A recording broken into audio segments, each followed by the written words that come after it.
Bien-aimés dans le Seigneur, que mon Dieu vous bénisse.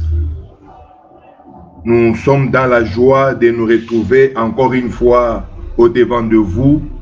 Je bénis le Seigneur pour cette opportunité qui m'est offerte de pouvoir parler dans ces grands groupes. Nous sommes frères. Je passe non seulement en direct à Nous sommes frères, mais je suis aussi en train de passer en direct sur Facebook. Que Dieu soit loué pour cette opportunité qu'il nous offre. Avant de pouvoir continuer, j'aimerais dire un grand merci à notre révérend apôtre Emmanuel Kaninda pour cette confiance qu'il ne cesse de manifester à notre humble personne en nous invitant et en nous octroyant la chair pour pouvoir parler aux éminents hommes de Dieu. Et je ne peux oublier notre bien-aimé, le révérend Ben, qui travaille avec une forte dextérité, qui sait tout gérer et surtout nous aligner quand il le faut.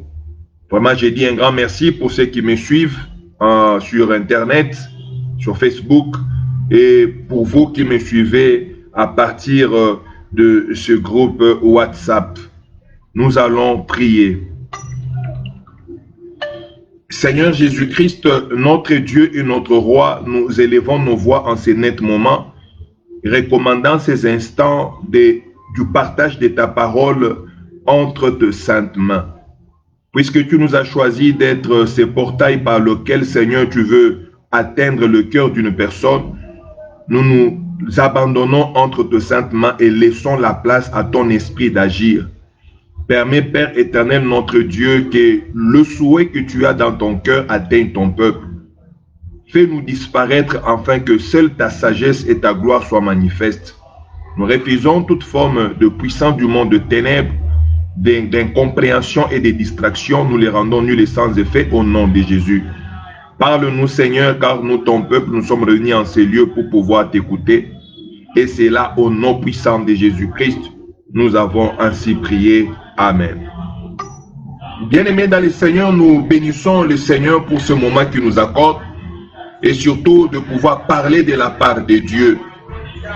Nous allons parler d'un petit thème puisque je ferai de mon mieux pour ne pas plus prendre de temps, mais passer à l'essentiel de ce que Dieu veut nous communiquer en ces nets moments. Le petit message que nous avons, bien-aimés, s'intitule « Exceller au milieu de l'adversité ». Oui, ce n'est pas pour rien que Dieu nous donne cette opportunité de parler, d'exceller au milieu de l'adversité, parce que Dieu, pour cette année, veut, peu importe ce que nous pouvons traverser, peu importe ce que nous pouvons vivre, Dieu veut de tout un chacun de nous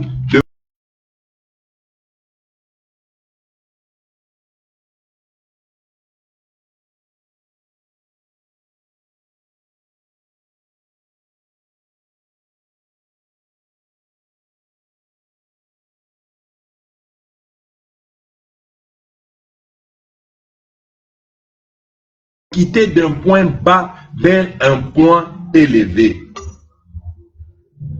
Nous allons profiter pour lire notre passage de base qui est dans le livre de Néhémie chapitre 1er. Je vais essayer de lire pour nous du premier verset jusqu'au 11e. Mais le verset qui nous intéresse, auquel nous allons plus tourner, c'est le verset 11e. Mais pour une bonne compréhension, nous allons commencer à partir du premier verset. Nous lisons cela au nom puissant de Jésus-Christ de Nazareth. Parole de Néhémie, fils de Hakalia. Au mois de Kisle, la 20e année, comme j'étais à Suse, dans la capitale, Anani, l'un de mes frères et quelques hommes arrivèrent de Juda. Je les questionnais au sujet des Juifs rescapés qui étaient restés de la captivité et au sujet de Jérusalem. Ils me répondirent, ceux qui sont restés de la captivité sont là, dans la province, au comble du malheur et de l'opprobre. Les murailles de Jérusalem sont en ruine et ses portes sont consumées par le feu. Verset 4. Lorsque j'ai entendu cela, ces choses, je m'assis, je pleurais et je fus plusieurs jours dans la désolation. Je jeûnais et je priais devant le Dieu des cieux et j'ai dit, ô Éternel, Dieu des cieux, Dieu grand et redoutable, toi qui gardes ton alliance et qui fais miséricorde à ceux qui t'aiment et qui observent tes commandements, que ton oreille soit attentive et que tes yeux soient ouverts. Écoute la prière que ton serviteur t'adresse en ce moment, jour et nuit, pour tes serviteurs, les enfants d'Israël, en confessant les péchés des enfants d'Israël, nos pères contre toi. Car moi et la maison de mon père, nous avons péché. Nous t'avons offensé et nous n'avons point observé les commandements, les lois, les ordonnances que tu prescrivis à Moïse ton serviteur. Souviens-toi de cette parole que tu donnas ordre à Moïse ton serviteur de prononcer. Lorsque vous pécherez, je vous disperserai parmi le peuple, mais si vous revenez à moi et si vous conservez mes commandements et les mettez en pratique, alors, quand vous serez exilés à l'extrémité du ciel, de là, je vous rassemblerai et je vous ramènerai dans le lieu que j'ai choisi pour y faire résider mon nom. Le verset 10, ils sont tes serviteurs, ton peuple, que tu as racheté par ta grande puissance et par ta main forte. Le verset 11, le dernier, ah Seigneur, que ton oreille soit attentive à la prière de ton peuple, de ton serviteur, et à la prière de tes serviteurs qui veulent craindre ton nom. Donne aujourd'hui du succès à ton serviteur et fais-lui trouver grâce devant cet homme. Et le verset, la partie qui nous intéresse, j'étais alors échanson du roi. Bien-aimés dans le Seigneur, le dernier passage qui nous intéresse ici, après que j'ai fait la lecture de tous les chapitres, c'est le 11e verset et surtout la dernière phrase. La dernière phrase est la suivante. J'étais alors échanson du roi. Bien-aimés dans le Seigneur, nous voulons nous inspirer de l'histoire de notre bien-aimé Néhémie. Et c'est par là que nous allons avancer ensemble. Bien-aimés dans le Seigneur, l'histoire de Néhémie nous parle de cet homme qui a été capturé et qui travaillait à la table du roi. Oui, cet homme, quand nous lisons, nous comprenons très bien qu'il ne pouvait pas sortir de Suse, qui était la capitale de la Perse. Et c'est de là où il travaillait. Mais malgré qu'il était là en train de travailler, il avait son cœur, il avait son esprit qui était toujours connecté à sa ville, qui était Jérusalem. Alors, il y a des frères, ces frères qui sont venus de Jérusalem et qui sont arrivés à Suse. Et là, il posera la question de savoir comment se portaient ses frères, ceux qui avaient échappé à la captivité. Mes frères et sœurs, et la réponse qu'il reçoit de tous ces gens-là, c'était une réponse qui a ébranlé son cœur. Oui, bien-aimé dans le Seigneur, la Bible dit que Néhémie a commencé à pleurer.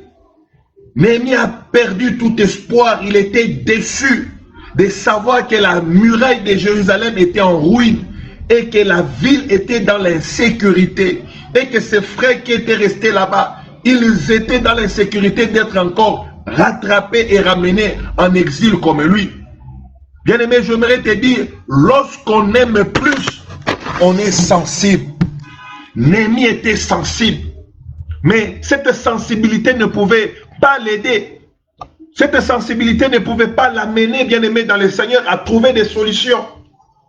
La Bible dit qu'il pleurait, la Bible dit qu'il était en train de gémir, il était assis, il ne mangeait plus, il était en train de gêner.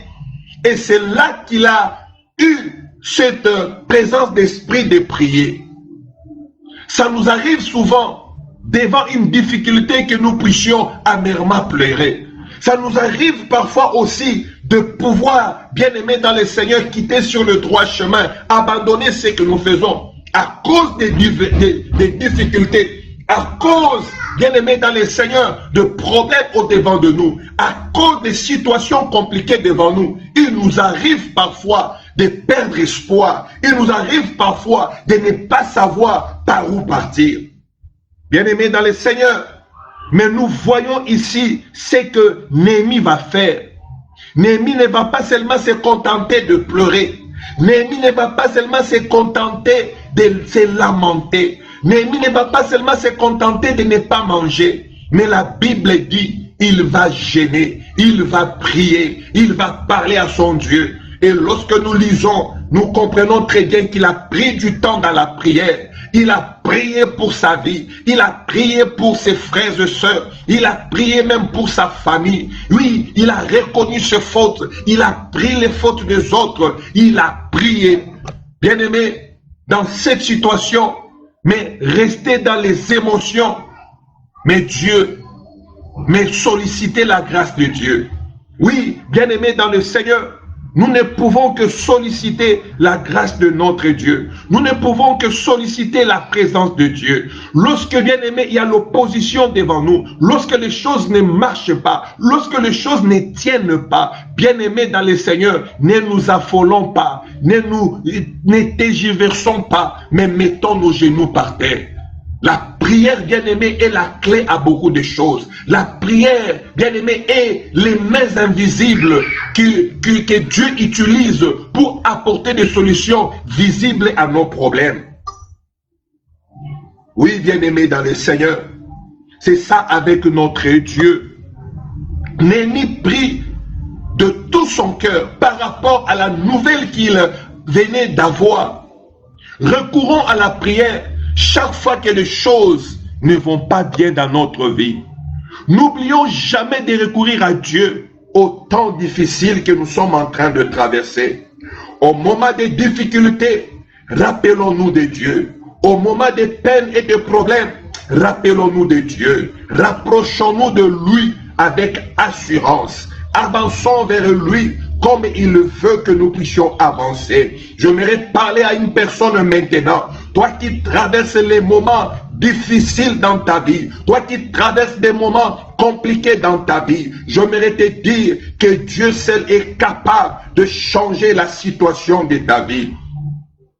Oui, bien-aimé dans le Seigneur, par la prière, Dieu est capable de changer ta situation. Par la prière, Dieu est capable d'apporter la solution à ton problème. De la même manière que Néhémie a fait, malgré l'angoisse qu'il avait, malgré les difficultés qu'il avait, malgré les problèmes qu'il pouvait traverser, il s'est arrêté, il a commencé à prier. N'oublions jamais la prière. N'oublie jamais la prière. Dans ta marche chrétienne, n'oublie jamais la prière. Lorsque tu te retrouves dans l'obscurité, n'oublie jamais la prière. Lorsque tu n'as pas de solution à une situation, n'oublie jamais la prière. Lorsque, bien-aimé, tout s'effondre autour de toi, lorsque tout commence, les indicateurs commencent à clignoter au rouge, bien-aimé dans le Seigneur, souviens-toi de l'Éternel dans la prière. Recommande ton sort dans la prière. Alléluia. Oui, notre Dieu est merveilleux. Oui, bien-aimé dans le Seigneur, notre Dieu est merveilleux. Bien-aimé dans le Seigneur, notre Dieu agit et il continue toujours d'agir. Mais j'aimerais, bien-aimé, maintenant là que nous puissions encore voir quelque chose de très important qui arrive dans la vie de notre bien-aimé Néhémie. Alléluia. Il est merveilleux, c'est Dieu. Mon frère, Dieu est merveilleux. Oui, lorsqu'on se rapproche de lui, il ne peut jamais nous abandonner. Lorsque tu cries vers l'Éternel, il ne peut jamais te délaisser. Lorsque tu ouvres ton cœur devant lui, il ne peut qu'agir, il ne peut qu'intervenir pour ta vie. Il ne peut que, bien-aimé dans le Seigneur, commencer à agir pour ta vie. Et c'est là au nom de Jésus. Écoute, bien-aimé dans le Seigneur, après la prière, c'est ce que m'intéresse beaucoup, c'est ici après la prière. Lorsqu'il termine sa prière, lorsqu'il demande à Dieu le succès, lorsqu'il demande à Dieu d'intervenir, que Dieu puisse lui dévancer devant ce roi des Perses, Artaxerxès. Oui, c'est ça son nom, un peu compliqué. Oui, lorsqu'il termine à faire cette prière, il y a cette phrase, la toute dernière phrase qui nous intéresse ici. Cette phrase où Néhémie s'exclame, il dit, jetez les chansons du roi. Bien-aimé dans le Seigneur, c'est comme si Néhémie ne savait pas qu'il était les chansons du roi. Mais cela lui est révélé, lui est rappelé parce qu'il venait de la prière. Oui, c'est comme si c'était la solution à son problème. C'est comme si c'était une petite lampe qui venait de s'allumer dans sa tête. Il venait de trouver la solution. Et la solution n'était pas loin de Néhémie. La solution était Néhémie lui-même. Oui, ma position peut jouer à ma faveur. Oui, c'est après la prière. Il s'est rendu compte que pleurer, il s'est rendu compte que s'asseoir désespéré ne pouvait pas servir. Mais il s'est regardé, il a dit, tiens, je suis un échanson du roi. Je suis les chansons du roi. Oui, c'est moi qui sers le roi. C'est moi qui parle au roi. Je suis toujours en contact avec le roi. Oui, je suis côte à côte avec le roi. Pourquoi ne pas utiliser cette qualité que j'ai? Pourquoi ne pas utiliser cette faveur que j'ai? Oui, bien-aimé dans le Seigneur, c'est ce que Néhémie va faire. J'aimerais te dire, oui, j'ai une difficulté, c'est vrai que tu as une difficulté. J'ai un problème, c'est vrai qu'il y a un problème autour de toi, un problème que tu ne sais pas résoudre. Oui, je suis dans l'angoisse. Je vis dans l'angoisse, j'ai l'angoisse dans ma vie. Oui, bien-aimé, peut-être que tu te dis ça, je ne peux pas, je ne sais pas avancer. Je suis dans les ténèbres, je ne vois rien, je n'ai aucune solution. Oui, je suis déprimé. Oui, bien-aimé, ce sont des questionnements, ce sont des exclamations que tu es en train de faire sur ta personne, sur le problème devant toi. Mais j'aimerais te dire maintenant, bien-aimé dans le Seigneur, oh, alors que je suis un échanson. Je suis un échanson, mais je suis en train de pleurer. Je suis un échanson, mais je n'ai pas de solution. Je suis un échanson, mais je suis en train de crier. Je suis un échanson, mais je ne sais pas avancer. Bien-aimé dans le Seigneur, souvent la solution n'a jamais été loin de nous. Souvent la solution est toujours à nos côtés. Souvent lorsque nous crions, souvent lorsque nous pleurons, souvent lorsque nous sommes en train de bouger de gauche à droite, nous sommes assis à côté de la solution. Et j'aimerais te dire, bien-aimé dans le Seigneur, qui es-tu? Pose-toi cette question. Quelle est ton identité? Qui es-tu devant Dieu? Peut-être que lorsque tu répondras très bien à cette question, il y aura la solution dans ta réponse. Oui, bien-aimé, il y a une solution à ta question dans ta réponse. Lorsqu'on a posé la question à Jacob qui il était, la réponse qu'il a donnée, c'était ça la clé de la solution à son problème. Et Dieu lui dira, comme tu as dit la vérité, comme tu m'as dit ton nom, pas comme tu avais fait avec ton père. Parce que devant ton père, lorsqu'il a demandé qui étais-tu, tu as dit que tu étais son fils qu'il aimait, en portant des choses sur ton corps, ainsi de suite. Mais là, je te pose la question, tu me réponds que tu es Jacob. Raison pour laquelle je te dis, oui, bien-aimé dans le Seigneur, lorsque nous posons des bonnes questions, nous avons aussi des bonnes réponses. Alléluia. Que Dieu te bénisse. Toi qui es en train de m'écouter en ce net moment, que Dieu soutienne ta foi, que Dieu puisse marcher à tes côtés, alors que les situations sont compliquées autour de toi, alors que les situations ne répondent pas favorables à ce que tu voudrais que cela réponde. J'aimerais te dire que la main de Dieu te saisisse, que la main de Dieu agisse à tes côtés, que la main de Dieu te propulse vers l'avant. Et c'est là au nom puissant de Jésus-Christ de Nazareth. Gloire à toi, Seigneur. Bien-aimés dans le Seigneur, nous sommes toujours en train de parler, exceller au milieu de l'adversité. Bien-aimé dans le Seigneur, j'aimerais que tu saches une chose. L'identité que tu as reçue n'est pas pour rien. Oui, c'est pour être utilisé. C'est pour cela même lorsque nous lisons Genèse chapitre 1er, du verset 26 au verset 27, nous voyons ce que Dieu dit. Dieu dit, faisons l'homme à notre image et selon notre ressemblance pour qu'il domine. Donc l'identité qu'il reçoit, ça sert à la domination. Nous avons une identité pour dominer. Tu as une identité pour ouvrir une porte. L'identité que nous recevons de Dieu est une identité réponse.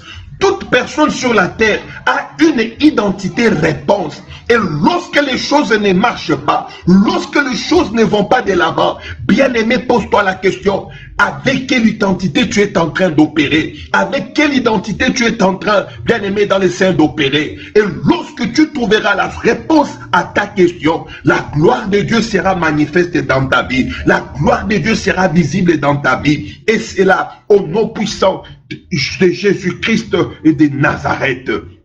Alléluia. Alléluia. Oui, interrogeons-nous très bien au milieu de l'adversité. Interrogeons-nous très bien lorsque nous sommes bien-aimés dans le Seigneur, dans les ténèbres, lorsque rien ne marche dans notre vie. Oui, au lieu de crier, au lieu de pleurer, interrogeons-nous, posons-nous la question, qui sommes-nous devant Dieu? Oh, nous verrons que la réponse est dans notre identité. La solution est dans notre identité. Oui, je me rappelle, dans le livre de Jean chapitre 1er, le verset 12, la Bible dit ce qui suit. À tous ceux qui l'ont reçu, à ceux qui croient en son nom, il leur a donné le pouvoir de devenir enfants de Dieu. Oui, bien-aimés dans le Seigneur, être enfant de Dieu est un pouvoir. Être enfant de Dieu veut dire, nous avons le caractère du Christ en nous, le caractère de Dieu en nous, la nature de Dieu en nous. C'est un pouvoir être un enfant de Dieu. Oh bien-aimé, Néhémie s'exclame, Néhémie sursaute. Il dit, j'étais les chansons du roi. Donc c'est moi-même qui suis